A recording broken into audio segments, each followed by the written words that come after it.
Today we're going to install these tow aftermarket mirrors on this 2013 Ram 1500. Alright, so it has the pigtails there that are going to connect right into there. We don't know what that pink wire is for, but we'll figure it out. So let's go ahead and mount this sucker in. Just made a video of how to remove the old one and how to remove the door panel. In case you're figuring out how to remove that stuff, make sure you check out that video before you do this one here. Simply put the mirror right in through there with all the pigtails, just like so. Line it up, and then we'll press it in, and it is held on by a clip right there. Alright, and they provided the nuts that go with it, so we'll just thread those into place. There is 3 of them. 1, 2, and 3. These will be 10 millimeters to secure.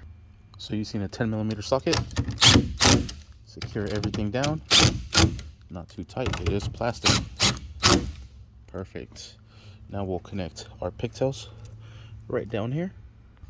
Looks like the black one will go right on top, and this white one will go right here.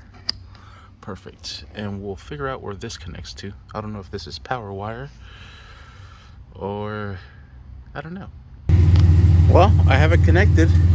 Hooking it up to ground first, nothing. Hooking it up to power, nothing. I really don't know what these could be for then. Everything is plugged in. I haven't connected this master switch. The window does work. It is moving. I don't know. I think we're just gonna leave it like that. Disconnected. Because I have no idea what the heck this is for. I honestly don't know.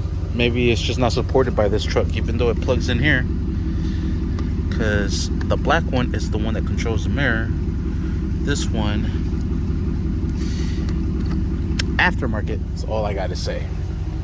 But that's essentially how you install that side view mirror on this 2013 Ram 1500. Make sure you stay tuned for the next video of how to install the door panel back into the door. Thank you for watching. Please like and subscribe.